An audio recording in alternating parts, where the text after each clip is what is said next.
Feliz sábado a todos. É um privilégio ver a igreja bonita como está. Quando a gente prepara uma festa, às vezes aparecem algumas coisas para atrapalhar um pouco, né? Os meninos foram cantar, tiveram dificuldade, mas nós estamos com um processo aqui. Essa semana possivelmente vem a arquiteta aqui. Estamos orando, ela me prometeu que viria aqui para a gente replanejar algumas coisas, para a gente atacar e para terminar, para poder investir nessas áreas que estão nos dando um pouco de trabalho. Agradeço a todos que têm lutado para que as coisas aconteçam e vamos agora abrir a Bíblia, porque a palavra de Deus é o que nos interessa nesta manhã de sábado. Hoje estamos aqui com um propósito muito especial de pregar a mensagem da cruz de Cristo, de anunciar que Jesus está voltando, de dizer que as coisas estão acontecendo. E nós estamos fazendo aí, para quem não pôde, aqui a igreja não fez a semana de oração da esperança, mas vai acontecer na central, se você tiver vontade de assistir um pouco sobre Apocalipse. A partir de segunda, os temas serão direcionados e recapitulando aí o Apocalipse. O Apocalipse, para muito, ele é um tema de quê? De morte, de medo, de preocupação. Mas nós entendemos o Apocalipse como a mensagem de Deus para nós, onde ela se revela que Deus está no controle, que Deus está vivo e que Ele vai vir nos buscar. E que nós fazemos parte desse plano de Deus. A Bíblia é recheada de mensagens de salvação, e hoje eu escolhi a conversão de Paulo, uma mensagem forte. Teve muitas conversões na Bíblia, e teve muitas rejeições também, pessoas que rejeitaram fazer a vontade de Deus. Cada um de nós só vamos estar de um dos lados. Ou vamos estar do lado daqueles que aceitaram o que Deus propôs, ou daqueles que não. Hoje eu vou citar alguns aqui, que talvez seja bem já ouvido da parte de vocês. Nós temos a parábola do jovem rico, né?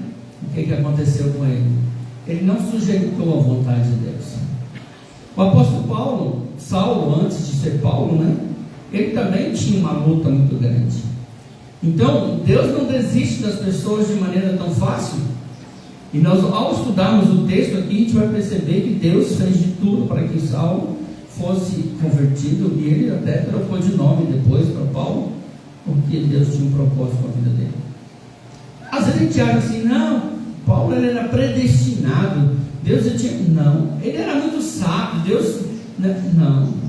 Não é nada disso. Deus quer todo mundo. Deus quer salvar todo mundo. O que ele fez para Saulo, ele está disposto a fazer comigo, com você.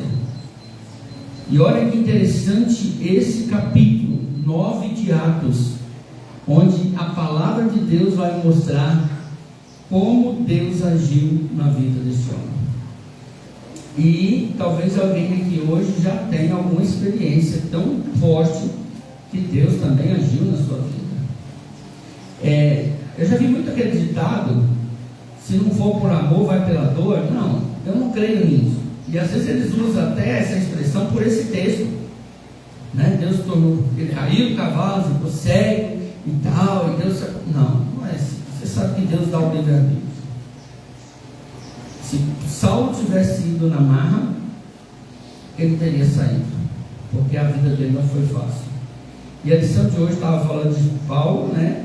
Onde ele escreveu que nós precisamos o quê? Nos revestir da palavra de Deus. E ele foi revestido com o poder de Deus. E ele enfrentou todas as batalhas possíveis, com alegria no coração, cantando, mesmo na prisão. Então abra sua Bíblia, vamos fazer uma breve oração, pedindo a unção do Espírito Santo para que a palavra venha a ser apresentada de maneira que todos compreendam. Pai querido, derrama o seu Espírito sobre nós. Nós não podemos estudar a Bíblia sem pedir a unção do Espírito Santo. E ao estudar esse capítulo, o Senhor possa falar conosco e ensinar o que o Senhor quer a cada um. Nós oramos e pedimos em nome de Jesus. Amém.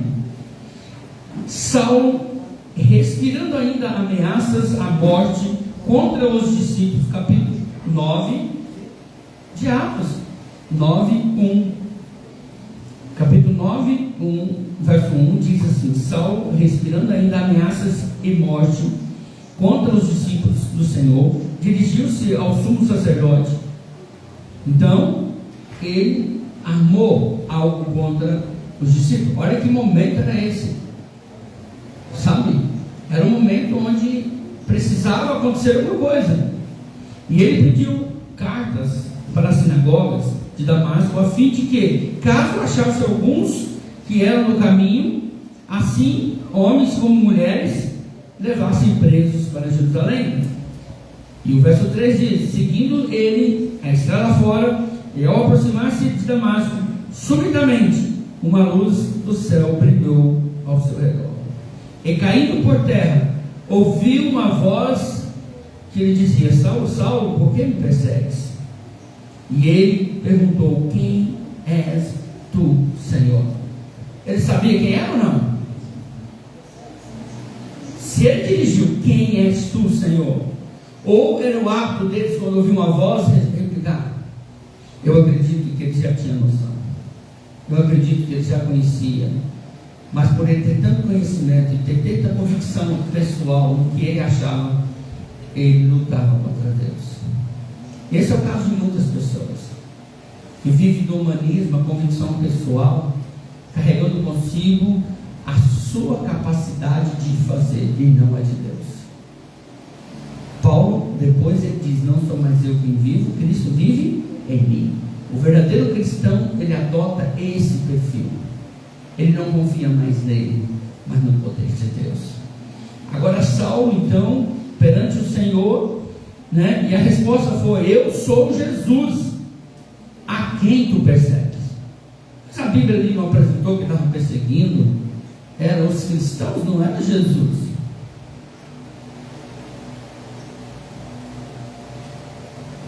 Mas quando nós fizemos a um desses, a mim o fizestes. Então nós temos que aprender que Jesus morreu por todos, e não adianta.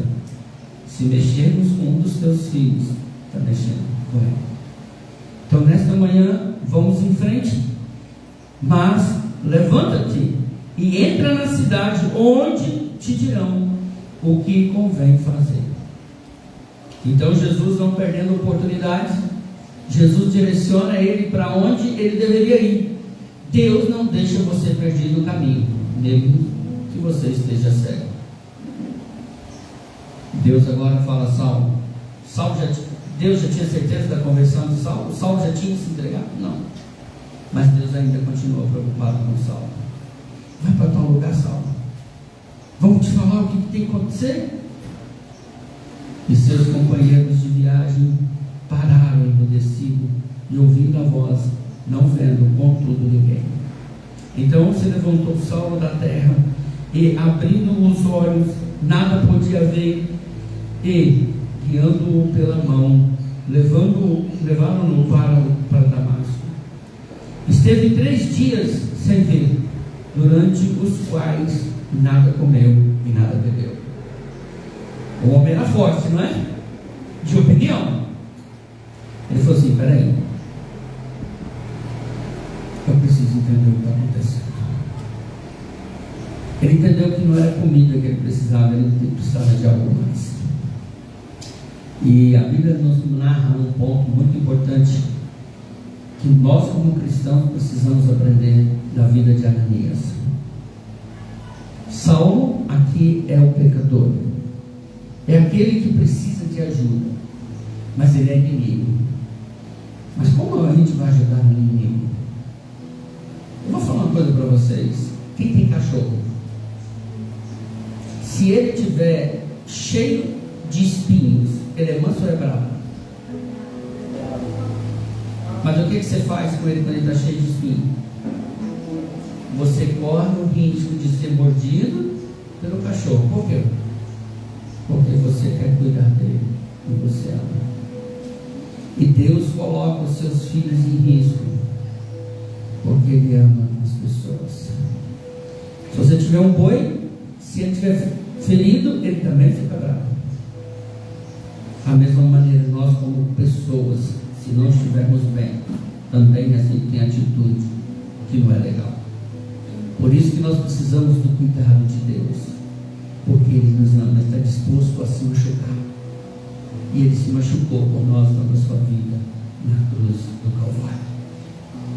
E hoje é tão fácil a salvação, irmãos. Se vocês olharem, é fácil.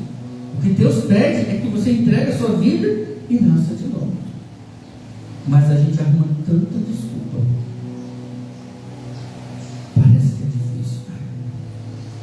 Difícil, irmãos, é você ter a salvação e jogar lá fora. Difícil, irmãos, é você não ser útil para Deus. E quando a gente não faz a vontade de Deus, a gente é parceiro do inimigo. Não tem outro lado. Aqui nós estamos vendo que existe só dois lados. Saulo estava de um lado, com seus amigos, disposto a prender e matar. E agora Deus mostra para Saulo que tem uma outra realidade. Deus quer mostrar para vocês nesta manhã uma outra realidade de vida. Não aquela que você já está acostumado a viver e está até decepcionado com algumas delas. Ele quer viver com você uma nova expectativa, um novo tempo, uma nova realidade, onde as batalhas que você está envolvido não se acha derrota nelas. Porque quando nós fazemos a vontade de Deus, não existe derrota na vontade de Deus. Existe quando a gente permite ser enganado. E lá em Jeremias, no capítulo 17, diz que enganoso é o coração mais do que todas as coisas. Mas que Deus quer dar um novo coração para nós. E a mensagem de Jeremias, com certeza, Ananias pregava. Ananias pregava arrependimento, conversão, e ele era um instrumento nas mãos de Deus, ele era um discípulo de Deus. E o que Deus quer que nós sejamos hoje também, sejamos seus discípulos, estejamos dispostos a fazer a obra do Senhor. Mas mesmo assim tem lutas esses homens. Vamos ouvir o que a Bíblia fala sobre Ananias, como Deus usou Ananias para salvar Saulo, e o que aconteceu no final dessa história. Vamos lá? Capítulo 9, o verso de Atos e o verso 10. Ora, havia em Damasco um discípulo chamado Ananias, e disse-lhe o Senhor numa visão: Ananias. E algo respondeu: eis aqui, e aqui, Senhor. Quem é discípulo de Deus escolhe o que faz ou faz o que Deus está mandando? Quem é discípulo de Deus tem o privilégio de ouvir Deus falando com ele. E agora Deus fala para Ananias. Ananias nem imagina o que estava acontecendo. Eis-me aqui, Senhor. Se prontificou largamente, velozmente, rapidamente. Mas logo depois ele foi surpreendido. Então o Senhor ordenou: dispõe-te à rua, e vai à rua que se chama direita, e na casa de Judas procura por Saulo, apelidado de Tarso, pois ele está orando.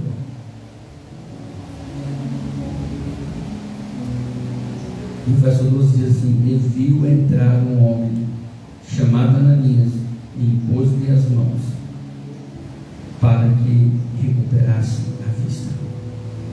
Nesse contexto, quando Deus pede para ele ir, foi um momento difícil, foi um momento duro para ele, porque ele sabia que aquele homem era quem?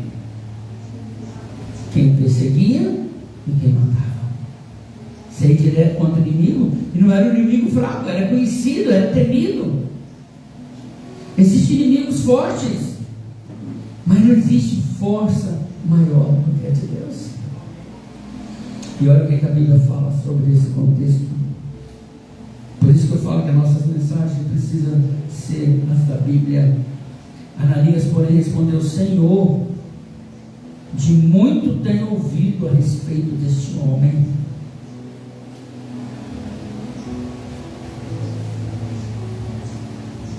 Quantos males tem feito aos teus santos em Jerusalém?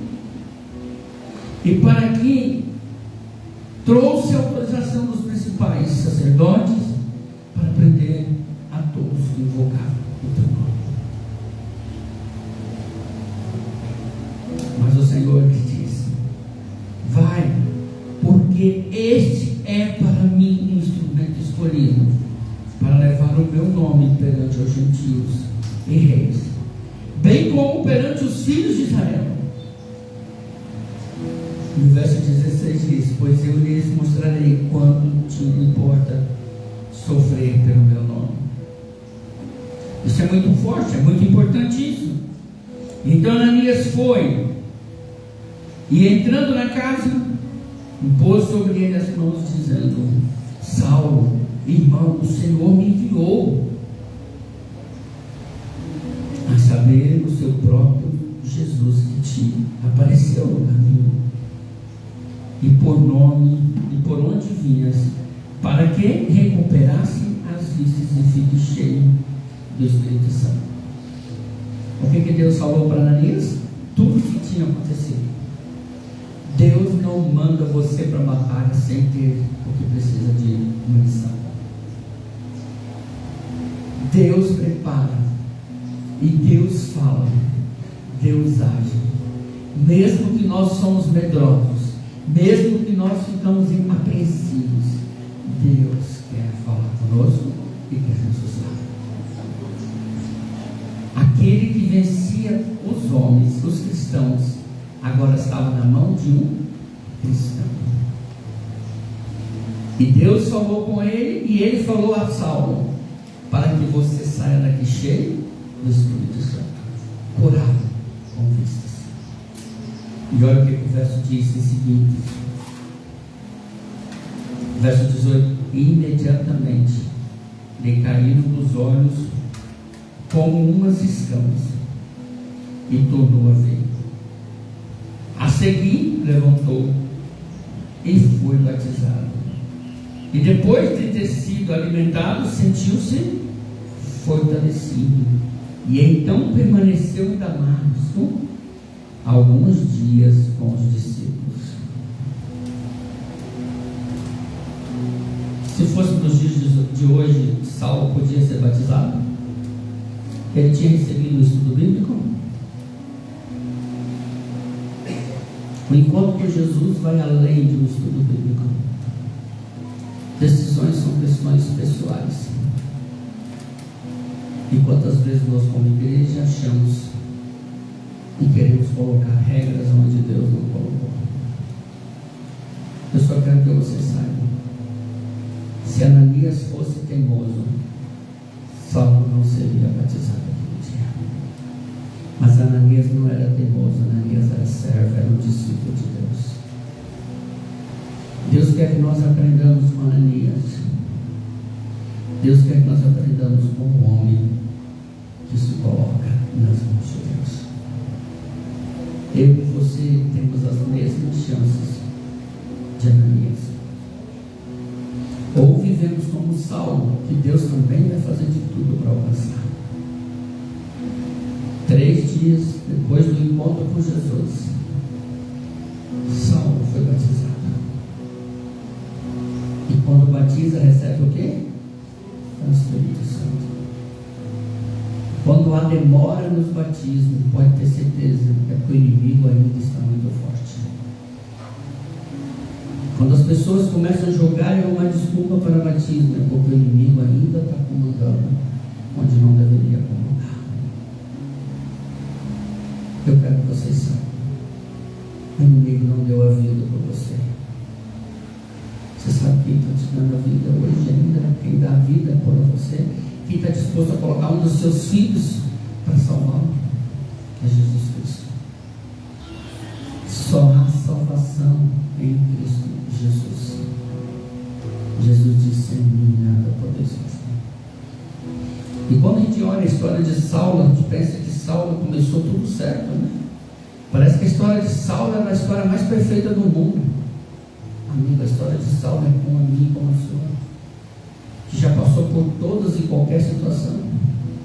Saulo não gostava de crente, e talvez alguns de vocês que estão aqui hoje talvez não gostavam de crente, e talvez ainda veio para cá hoje sem gostar de crente, porque crente às vezes é enjoado, porque o crente verdadeiro, ele não incomoda as pessoas, ele respeita, ele ama, ele desafia, ele promove, ele faz o que Deus está pedindo, e Deus não incomoda ninguém. Mas o Espírito Santo sim. Mas é Deus, pastor. Mas Ele não incomoda como a gente incomoda. Ele incomoda de que jeito? Uma voz te alertando: olha, cuidado, esse é o caminho, cuidado. Nós, como ser humano, gritando: ei, peraí, rapaz, né? Não fazendo assim, você está louco? Mas Ele não precisa disso, porque Ele sabe a hora que nós não paramos para ouvir. Ele fala quando a gente tem.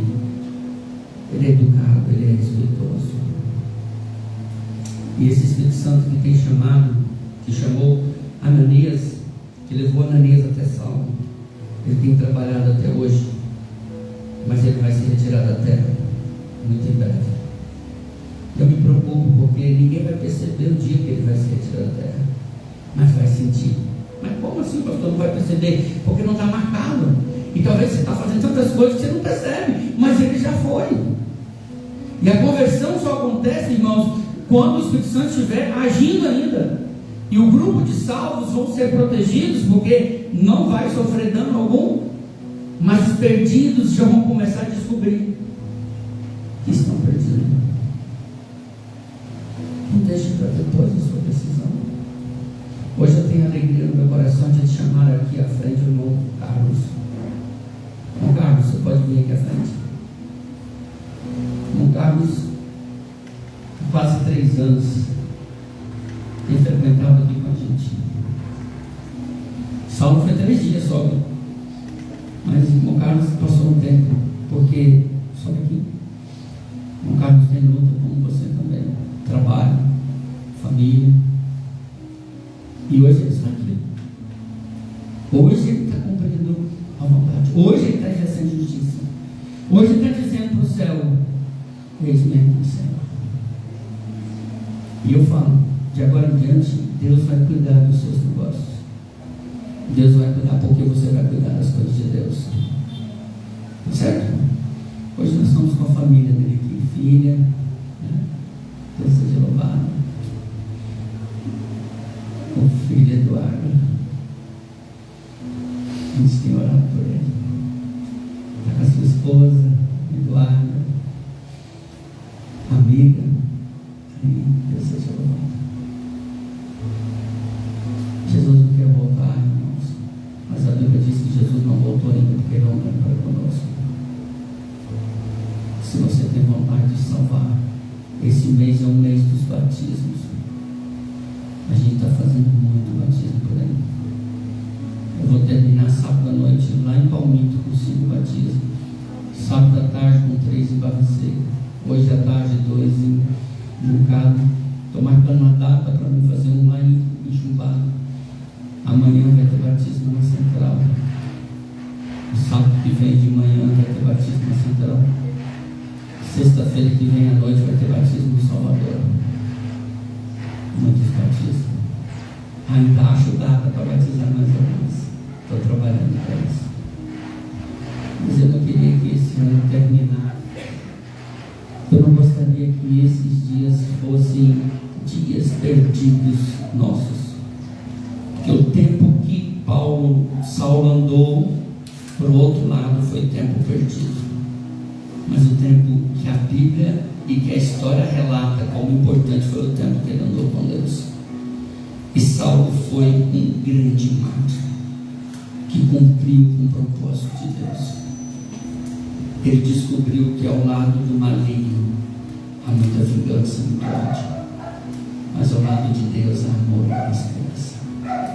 O irmão Carlos hoje está confirmando a sua fé, e é um sonho do coração dele, dessa igreja, que esposa e filhos também assim por isso. Deus está esperando por isso. É um sonho do coração dele também, que os familiares e amigos também. Nós precisamos andar no mesmo caminho. Até falei para Val, para Eduardo aqui, se eles quiserem, hoje o tanque está aqui cheio d'água. Não tem problema, mesmo que eles decidam agora, porque eles já conhecem. Já falei para Eduardo também, se ele quiser, a gente crê que Deus vai libertar. Nesse momento eu quero fazer o voto. Você vai responder sim às perguntas que eu vou fazendo aqui com respeito à sua decisão, né? Como é feito também na ficha. Irmão Carlos, você acredita na Bíblia como sendo a palavra de Deus? Sim. Pode falar forte amém aí que eu fico feliz. A Bíblia ensina sobre a Trindade, irmão Carlos, Deus Pai, Filho e Espírito Santo. Você aceita que Deus, eles são um em propósito e que eles desenvolvem um papel importante, que o Espírito Santo está aqui para nos convencer que Jesus é o santuário celestial e que Deus, como juiz, você aceita isso? Você aceita o que a Bíblia ensina sobre também dízimo e oferta? É desejo seu seguir? Sim. Você aceita que Jesus morreu por você e que Ele intercede por você no santuário celestial? Sim. É desejo seu seguir o que a Bíblia ensina sobre também cuidado da saúde, uma respeitada alimentação que é proposta de acordo com as leis bíblicas? Sim. É propósito seu também na sequência a esse propósito de Deus, seguindo o que Deus orienta com respeito a ser um discípulo de Cristo? É desejo seu pregar o Evangelho? Com todo o meu coração. Amém. É desejo seu ser batizado nas águas? Sim. É desejo seu ser batizado como Cristo, né? E é desejo seu também crer no propósito que Deus tem o dom de profecia. Você acredita que Deus levantou profetas e vai levantar se for preciso para a nossa salvação? Acredito. Você acredita que antes de Jesus voltar, nós podemos pregar o Evangelho a todo mundo e com isso Jesus pode voltar e todos já fizeram a sua escolha? Hoje, perante os céus e perante a igreja, Ele está dizendo que Ele aceita o que a palavra de Deus diz e que Ele quer ser uma nova criatura. Ser nova criatura não é viver mais para mim mesmo. Paulo, quando ele diz que ele era um embaixador em nome de Cristo, é porque a gente vai ser um representante do céu na terra. Como nós estamos aqui perante essa igreja bonita, mas eu vou falar para vocês, o céu está em festa hoje pela sua entrega, e o céu quer comemorar muito, porque é por isso que Jesus não voltou ainda. Vocês como igreja aceitam, irmão Carlos, para ser parte dessa igreja, ser membro aqui? Eu queria um sim mais forte, levantar a mão para falar sim, para dar mais impacto. Vocês querem, irmão Carlos, como irmão nessa igreja? Sim! Rapaz, se eu ensaiar vai ficar um corpo bonito, hein? Mas já ficou bom. Irmãos, nesse momento nós vamos ao tanque, tá? Minha vontade é de falar mais uma vez a Val, a família. Meu sonho era estar com toda a família dentro, e se vocês quiserem, eu recebo lá vocês, tá bom? Hoje é um dia especial e pode ser o dia mais especial da sua vida se você entregar seu coração a Jesus. Jesus questão. Assim como chegou a minha hora, vai chegar a hora de Cristo também. Amém. Deus seja louvado. Eu creio. Tá bom? Vamos lá. Pode fazer a volta e o tanque. A vida do irmão Carlos e da família, a gente tem vários amigos que tiveram presente no decorrer dos estudos, acompanhando, e nós temos aqui o Alaô, a Neia, que ficaram sabendo, vieram correndo para cá para assistir. Tem muitos outros que visitaram. É assim, a vitória nela, Alaô, Neia, era especial. Que Deus seja louvado.